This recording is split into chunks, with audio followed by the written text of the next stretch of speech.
we should reveal the flag and encourage the listeners to Google it and follow along. Oh, yeah, that's a good idea. Follow along at home, kids. Okay. Yeah. You are educating me about the flag, and I am skeptical. You're gonna be skeptical about I'm going to. We will play our song. Oh, wait, is this a flag I have to know very much about? Well, I don't know. You're the flag person. I'm the resident vexillologist. See, I didn't even know that word. Раз, два, три, хоп!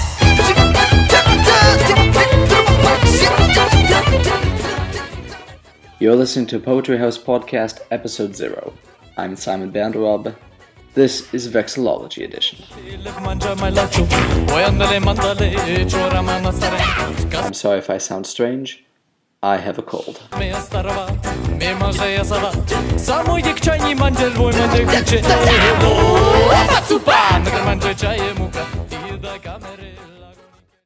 Maybe Pocatello is not a... Because you would agree, that's a hideous flag. That looks like a jacket my mother had from the 80s.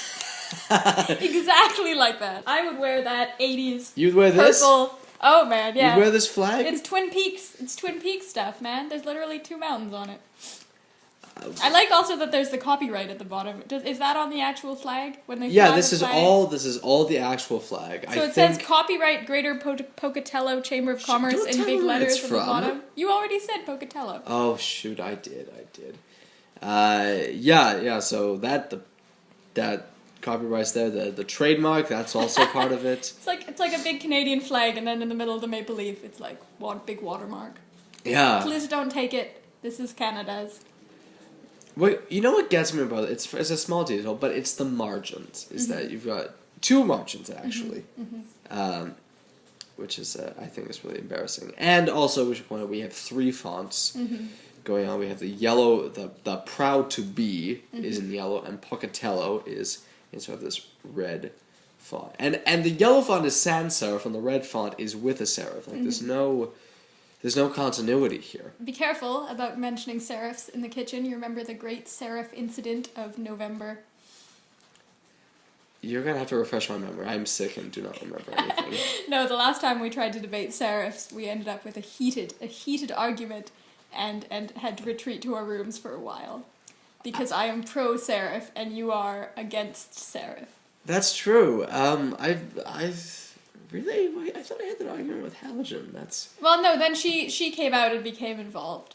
This Yeah, is why, and she yeah. sided with me. It's similar to the Oxford comma. So now, neither the Oxford comma nor serifs should be discussed in this apartment. I know, I think we can still talk about them. I'm not sure. I'm not sure. I think maybe we need some mediation. Well, that's too bad. I hope that we can disagree about things, but... One day. Many things. But not apparently serifs. You don't want to talk about serifs. I don't want to talk about serifs. Then we won't talk about serifs. But you would at least agree that the fact that there are the 2 fonts, that one has a serif and one doesn't, like that. Yes. That is weird. Yeah. And then there's the 3rd Arial font of the copyright. Yeah, that's true. And this actually goes beyond an even bigger problem. We're overlooking a bigger problem. That is, there is text on the flag at all. That is a problem. Yeah, because a flag is a graphic symbol, and if you have to write "proud to be Pocatello," that you give the game away. Is that the city motto of Pocatello? Do we know? I hope not, because I wouldn't be proud to be from Pocatello. That's the flag. With that flag, it's still better than Nanaimo, though. I've told you Nanaimo. What's Nanaimo's city slogan? I don't know the flag actually. We should look up the flag of Nanaimo. Nanaimo's city slogan used to be Nanaimo, the harbor city, which is lovely. Reasonable. But then someone came along, I guess, and said, other cities have harbors. And now the city slogan of Nanaimo is this is on banners around the city, Nanaimo, it's a lifestyle. You know what that reminds me of? What does that remind you That reminds me of the old British Columbia motto. Oh, yes, the best place on earth. The best place on earth. That's not asking for anything. Do you know? Yeah, you know why there's East-West resentment in Canada. I'm not saying it's because of the slogan, but the slogan isn't helping. It comes out of it. Yeah. And it was on every license plate too. It's oh no. Yeah, every That's car, awful. every license plate that was issued in British Columbia said the best place on earth on it. Yeah, I think Ontario's is yours to discover, which isn't great. I'm not a fan.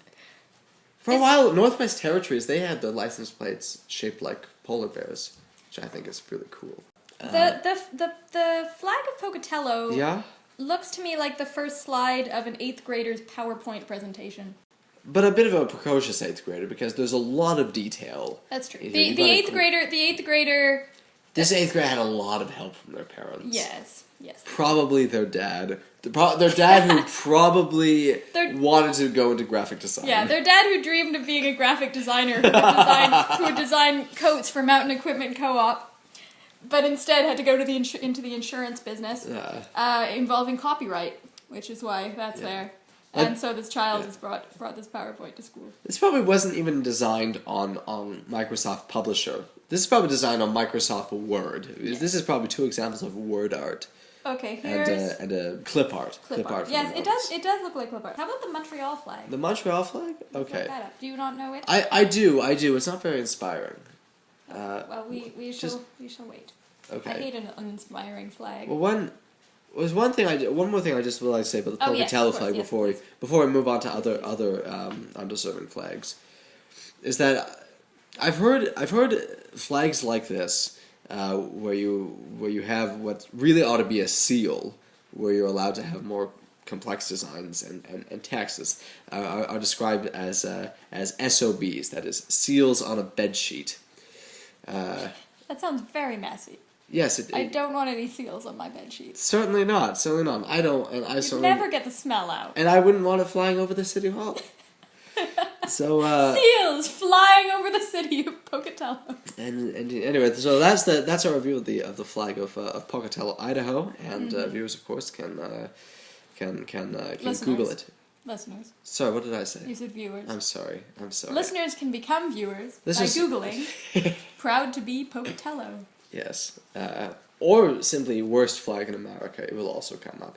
So next that should be their motto, their city motto. Pocatello, worst flag in America. So now we're looking at the flag of Montreal, but normally, can you tell us what we're actually looking at? We've got here a white background with a red intersection going both ways, vertically and horizontally. Looks like a cross of St. George. Yeah, or I was thinking of a Christmas present, the way you would wrap ribbon around a Christmas present. That also would work. And we've got in each quarter a different plant. In a sense, we do, yes. We've got a 3-leaf clover in the lower right hand, a thistle in the lower left hand, a fleur de lis in the upper left, and a red thing. Do you know what that is? That's a rose. A rose. That's no rose I've ever seen. That's a rose. It's a Tudor rose. Ah, a Tudor rose. Yes. Tudor rose. Oh dear. And I think what's going on is they've tried to grab a symbol from different from all these different cultural groups. So I think the rose is the red rose sometimes just symbolize England, and the clover is Irish, and the thistle is Scottish, and the fleur de lis of course French. I think it's funny that the city of Montreal only one quarter of this flag is representing the French who make up a majority of the city's population. I also like that all these different segments representing populations are separated by large red bands because they obviously want nothing to do with each other. It's like they've been fighting. Well, you see, it's the difference between multiculturalism and interculturalism, and multiculturalism is a more federal idea than Québécois. So that's interesting.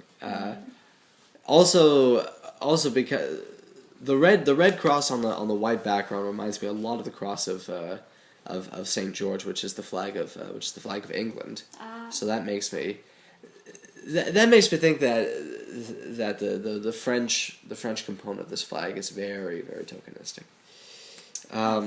Where I think we have time to deal with some more flags. So all right. Yeah, someone's got to deal with them. I can find us another awful flag. That would be nice. Yes, I do. What else is making fun of things is always more fun. Oh yeah, San Francisco. Oh, I'm always happy to talk about San Francisco. Yeah, you love San Francisco. I love San Francisco. Let's talk about San Francisco. Okay, so this is just There we go. So here we have the flag of San Francisco. Take me back to San Francisco. And I think we have another SOB of a flag here, as we have.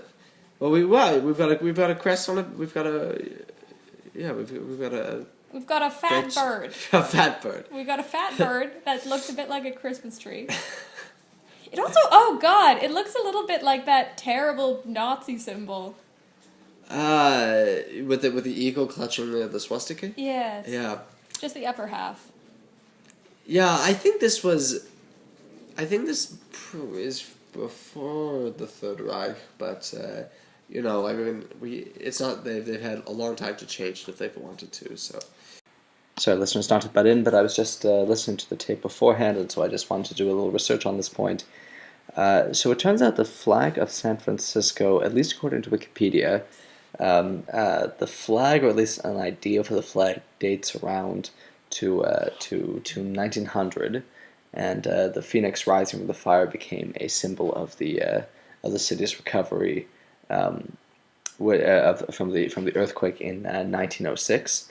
However, the flag itself was officially adopted in 1940, so it wasn't for a while later, and it looks like the Reichsadler, or the Parteiadler, which is the Nazi symbol of the eagle holding the swastika, that was in use from 1935 to 1945, which means that Nazi Germany was using that symbol before San Francisco adopted their flag. So that at least before they adopted it officially. So that doesn't look too good for San Francisco, though. I guess we should probably keep in mind that Nazi Germany was seen a lot more ambivalently in the 1930s, or at least was seen in the United States a lot more ambivalently than it is now. Anyway, I just thought that was some relevant context that might be interesting, given the conversation we had there. Anyway, back to the show.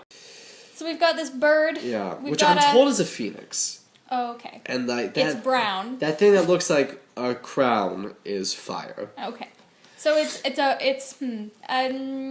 a bit of a graphic design nightmare. Yeah. It looks like. We got some text. In Latin, and the English name of the city. Oro en paz, fiero en guerra. Oro. I get something in peace, proud in war. Oro. Might be fierce. Do we know what Oro? Oro? Is Oro gold?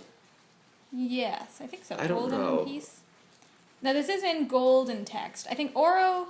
And there's also, we should point out, there's a margin around the flag which is also all in gold. This is true. Oro. And the beak is gold.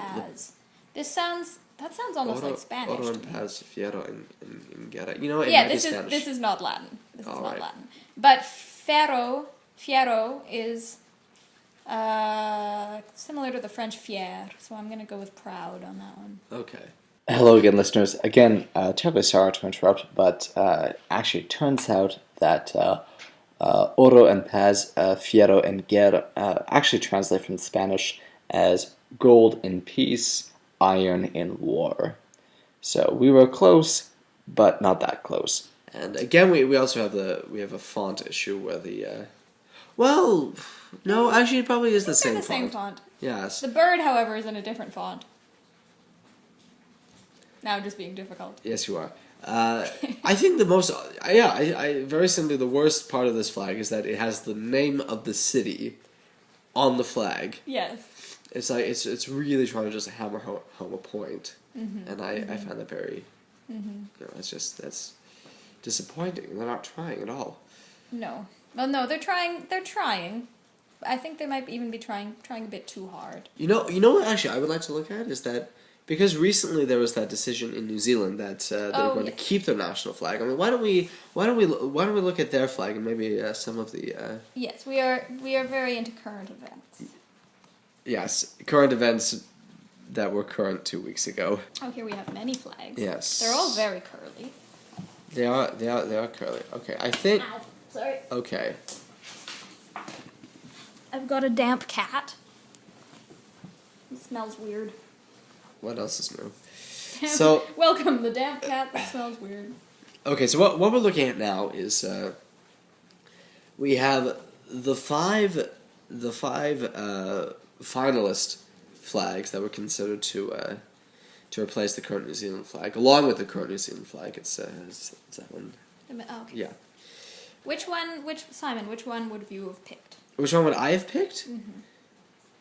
Well, the flag I really wanted New Zealand to pick is not on this list, unfortunately. But the closest one is this one on the top left. Oh, I like that one. Yeah, Also. and that one has well, you've got a spiral, which is a motif, a common motif from Maori design. And on the hoist side, that is on the far left side, you have a white spiral, and that spiral interlocks with a black spiral. And it's simple and it's distinct, and black and white are also the New Zealander colors, even if they're not on the current New Zealand flag. The sports flag of New Zealand is famous for the silver fern, which is a white fern on a black background. So black and white are, very classy. Yeah, it's classy. It's a tuxedo of a country.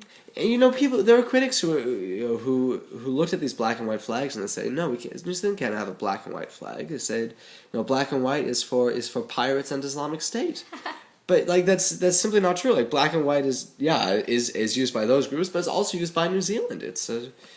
Anyway, I'm disappointed they didn't choose that one. I think. What do you like here? Let me see. I like the one just below that, which is the black and white fern. Yes. It looks. There's also some interesting perspective going on. If you look at it for a long time, it looks almost like it's sort of drifting off. You see? Yeah. Instead of it's getting farther as away. As it gets narrower. It is trippy. The top left one would probably be my second choice, the one we were just discussing. It looks a bit yin-yangy to me, which isn't super appealing. You're not into that? I don't know. You think I think it's just South a bit Korea over. did it I best? just think it's a bit overdone. The light and the dark intermingling. You can't have one without the other. Also, I'm not sure how I feel about the government using indigenous symbols in flags. I'm thinking about that. I mean, I'm thinking from a Canadian perspective, where we are in the midst of treating our indigenous people terribly, and I know that there would be a lot of issues if Canada decided to use indigenous art in something like a flag or something representing the government of the country. But I think it surely would depend on who had advocated the change. That is true, but it would also, I think it would be setting the government up for an expectation of being fair, which I'm not sure they could live up to. I don't know. I don't know enough about New Zealand's relationship with its indigenous population, but that's just something that I'm wary of. Yeah, very interesting. Another one I'm quite fond of is the one on top center, which we've got sort of a mountainous look going on, and I'm told that this is part of a New Zealander a creation myth. You have this.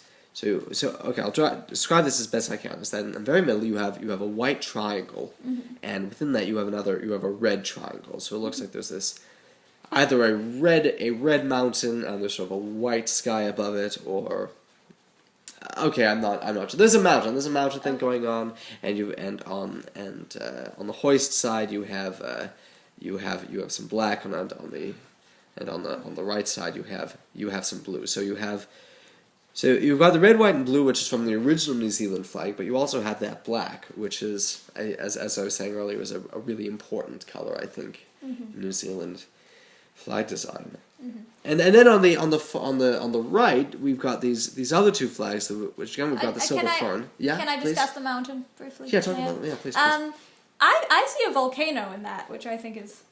Yeah. Could be good. I like with the mountain. And it is volcanic. The red interior. Volcanic. Yeah, yes. The whole country might explode at any time. Yes, it's a problem.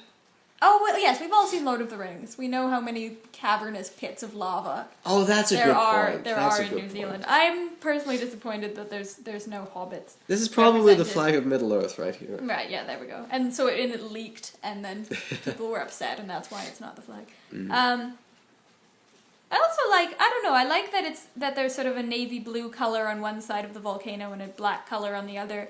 It sort of paints a story of the sun setting to the west and to the wrong direction. The sun setting to the In the east? east, and That's a good point because it's the southern hemisphere. now where's the sun setting? Oh, wait, no. Oh, no, sorry, that doesn't make sense. That doesn't make sense. We know about flags. We don't know about Well, I'm not sure. the Earth. I'm not sure. You no, know the what? sun always sets in the east because the Earth turns one direction. If we have any listeners in the southern hemisphere who have any special insight on this, Please look out the window just now and tell us which side the sun is setting on. yeah, And if you say the left side, we're going to be very disappointed in you. Yeah. Yes, continue with the other flags. Okay, so on the right, I think we've got two similar flags. Basically, on the hoist side, we've got that silver fern again, and on the right side, we have the Southern Cross, which is the four star design that comes from the current New Zealand flag, and I find these flags are both they're very similar. They both use red, white, and blue as a scheme. One of them has black, the other doesn't. I don't find these flags very inspiring. Like these, I think that there's sort of a half measure. There's the old Southern Cross and the silver fern, but I don't think they're really striving into anything new here. I think they're trying too hard to please. Oh, I see. But what we're not talking about is the old flag of New Zealand.